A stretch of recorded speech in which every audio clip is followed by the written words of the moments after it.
ये गाथा है राजस्थान की धरा पर जन्मे दो शूरवीरों की, आल्हा और ऊदल। ऐसे वीर योद्धा थे जिन्होंने अपनी भुजाओं के बल और शेर जैसे जिगर से अपना नाम इतिहास के पन्नों में स्वर्ण अक्षरों में लिखवाया। जब भी मरुभूमि के वीरों का जिक्र होगा, आल्हा और ऊदल का नाम शान से लिया जाएगा। बात उन दिनों की है जब दिल्ली के सिंहासन पर वीर पृथ्वीराज चौहान का अधिकार था। उन्होंने लगभग सभी राजाओं को अपने अधीन कर लिया था, लेकिन कन्नौज के राजा जयचंद और महोबा के राजा परिमाल ने पृथ्वीराज चौहान के आगे अपना सर नहीं झुकाया। राजा परिमाल का विवाह रानी मलहना से और मलहना की दो छोटी बहनें देवलदे और तिलका का विवाह राजा परिमाल के दो वीर सेना नायकों दक्षराज और बछराज के साथ हुआ था। एक बार मांडोलगढ़ के राजा क्रिया ने महोबा पर आक्रमण किया, लेकिन जसराज और बछराज की ताकत के आगे उसे मुंह की खानी पड़ी और करिया जान बचाकर भाग निकला। लेकिन करिया इन दोनों भाइयों से बदला लेने के लिए मौके का इंतजार करने लगा। महोबा और राजा परिमाल की प्रसिद्धि चारों ओर फैलने लगी थी। राजा परिमाल का साला माहिल एक दुष्ट और ईर्ष्यालु व्यक्ति था। वो महोबा की प्रसिद्ध से जलता था। विवाह के कुछ समय बाद बछराज की रानी तिलका से मलखान और जसराज और देवलदे से आल्हा, इन दो राजकुमारों का जन्म हुआ। आल्हा के जन्म के कुछ समय बाद देवलदे फिर गर्भवती हो गई। माहिल ने एक दिन मौका देखकर करिया को फिर से महोबा पर आक्रमण करने के लिए उकसाया। करिया ने रात के समय महोबा पर आक्रमण कर दिया। जसराज और बछराज दोनों उस समय सो रहे थे और करिया ने सोते हुए दोनों भाइयों जसराज और बछराज को कैद कर लिया और उन्हें बंदी बनाकर अपने साथ मांडवगढ़ ले गया। मांडवगढ़ ले जाकर निर्दयी और क्रूर राजा करिया ने दोनों भाई जसराज और बछराज को मारकर उनके सिरों को वो शैतान हाथों में लटकाकर नगर में घुमा और फिर बरगद के वृक्ष पर टांग दिया ताकि लोगों में उसका खौफ बना रहे। दोनों वीर योद्धाओं की निर्मम हत्या से महोबा में हाहाकार मच गया और पूरा महल गम और शोक में डूब गया। लेकिन नियति की गति अटल है, वह अपना बदला लेकर ही दम लेती है। जसराज की हत्या के कुछ समय बाद रानी देवलदे ने एक और बालक को जन्म दिया। एक नए योद्धा ऊदल ने जन्म लिया, जिसकी नसों में एक वीर योद्धा का खून दौड़ रहा था। वह सिर्फ योद्धा ही नहीं बल्कि प्रकृति का दुश्मनों पर एक प्रहार होने वाला था। ऊदल के जन्म लेते ही प्रचंड गर्जना के साथ बादल फट पड़े और ऊदल के जन्म से भूमि 2.5 हाथ नीचे धंस गई। लेकिन माता देवलदे ऊदल के जन्म से खुश नहीं थी। ये बालक अपने पिता का हत्यारा है। ऊदल के लिए ऐसे वचनों को सुनकर वहाँ उपस्थित मौसी मलहना ने कहा, ऊदल आज से मेरे साथ रहेगा, पर एक बात याद रखना, देवल आगे चलकर यही बालक महोबा का नाम रोशन करेगा और अपने पिता की मौत का बदला लेगा। समय बीतने के साथ गुरु अमरनाथ महोबा पधारते हैं। ये बात जब रानी मलहना को पता चलती है तो वह आतिथ्य सत्कार के लिए गुरु अमरनाथ को महल में आमंत्रित करती है। गुरु अमरनाथ अगले दिन महल में आते हैं। रानी मलहना उनकी खूब सेवा करती है। गुरु अमरनाथ ऊदल को देखकर कहते हैं, ये बालक आगे चलकर एक वीर योद्धा बनेगा और अपने कुल का नाम रोशन करेगा।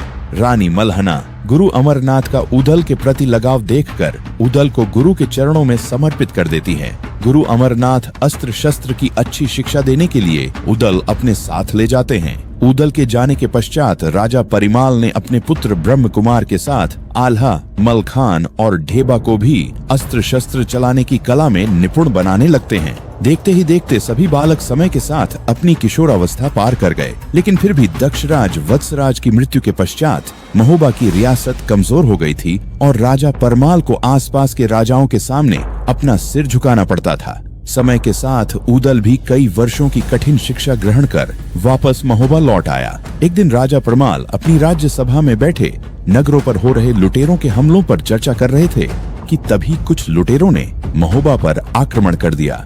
लुटेरे महिलाएं और बच्चों को अपने साथ उठाकर ले जा रहे थे। उसी समय ऊदल नगर भ्रमण पर निकला था। ऊदल का सामना लुटेरों से हो गया। उनके सामने उनका साक्षात्कार काल खड़ा था। अपने सामने रास्ते पर खड़े महावीर योद्धा ऊदल को देखकर हजारों भेड़ी एक साथ टूट पड़े। ऊदल ने अपनी कुलदेवी माँ मेहरमई को याद किया। माँ मेहरमई रणचंडी का रूप धारण कर ऊदल के शरीर में प्रवेश कर गई, जिसके बाद ऊदल ने प्रचंड गर्जना करते हुए युद्ध भूमि में हजारों लुटेरों को एक के बाद एक चीर कर रख दिया। इस वीरतापूर्ण कार्य से पूरा महल ऊदल के जय घोष से गूंज उठा। महोबा का खोया हुआ स्वाभिमान वापस लौट आया था। बहुत कम समय में ही आल्हा और ऊदल के शौर्य बल की कीर्ति चारों दिशाओं में फैलने लगी। ऊदल अपने सभी भाइयों से छोटा था, लेकिन शौर्य बल और वीरता के मामले में उनसे बहुत ज्यादा था। इसी कारण ऊदल ने अपनी वीरता के बल पर एक बार तो भारत के चक्रवर्ती सम्राट वीर पृथ्वीराज चौहान को चुनौती दे दी थी। एक बार ऊदल फिरोजगढ़ के महाराज की बेटी के विवाह में वर पक्ष की ओर से बारात में आया हुआ था। वहाँ महल के ऊपर से बारात के स्वागत में खड़ी मांडवगढ़ की राजकुमारी देवसेना की नजर ऊदल पर पड़ गई। ऊदल को बारात में झूमते हुए देखकर देवसेना ने अपनी सखी से पूछा, ये युवक कौन है जो इतनी बेफिक्री से मस्ती में झूम रहा है? देवसेना की सहेली ने कहा, यह हमारे शत्रु राज्य महोबा का वीर योद्धा ऊदल है। ये अकेला ही हजारों पर भारी पड़ गया था। ऊदल की वीरता का किस्सा सुनकर देवसेना मन ही मन ऊदल से प्रेम करने लगी। समय बीतने के साथ एक बार भारत के चक्रवर्ती सम्राट पृथ्वीराज चौहान ने मोहम्मद गौरी पर विजय प्राप्त करने के बाद अपनी सभा में सभी भारतीय राजाओं का अभिवादन करने के लिए बुलाया था। उसी सभा में विजयगढ़ के राजा वर्णिक राजा परमाल का उपहास उड़ाने लगे। ऊदल ने देखा कि राजा वर्णिक अपनी सीमा लांघ रहे हैं। ऊदल ने तत्काल राजा वर्णिक की दाढ़ी खींच डाली। अचानक हुई इस घटना से पृथ्वीराज चौहान की क्रोध की सीमा पार कर गई। पृथ्वीराज चौहान ने पूछा, कौन है यह असभ्य योद्धा? ऊदल ने पलटकर जवाब देते हुए कहा, मैं 10 राजपुत्र ऊदल हूँ। पृथ्वीराज चौहान ने कहा, तुमने इस सभा में उपस्थित सभी लोगों का अपमान किया है।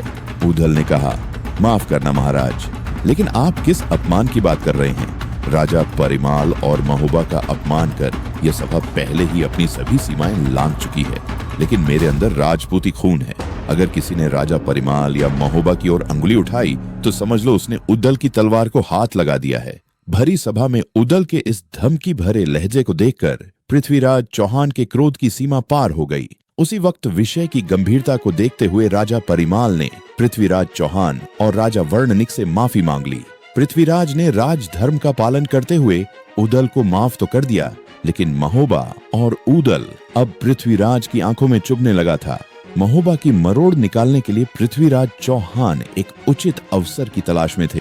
एक दिन राजा परिमाल दरबार में बैठे ऊदल की वीरता की चर्चा कर रहे थे। तभी आल्हा और ऊदल का मामा माहिर वहां आ पहुंचा। माहिल महोबा का छुपा हुआ दुश्मन था।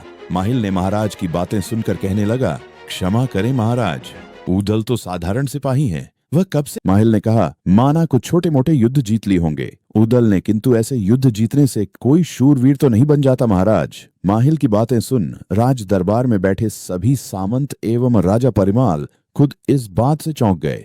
राजा परमाल ने कहा, माहिल तुम अपनी सीमाएं भूल रहे हो। माहिल ने कहा, क्षमा महाराज, किंतु यदि यह ऊदल वास्तव में वीर होता तो मांडवगढ़ में उसके पिता और चाचा का सिर आज तक टंगा नहीं रहता। महाराज, जब तक 10 राज और बछराज के सिर मांडवगढ़ से लाकर उनका अंतिम संस्कार नहीं कर दिया जाता, तब तक उनकी आत्मा को मुक्ति नहीं मिलेगी। तो अगर वो ऊदल वीर योद्धा है तो इस कार्य को पूरा करके दिखाएं, क्योंकि बाप का बैरी जो ना मारे तो कर बांस गिद्ध न खाए।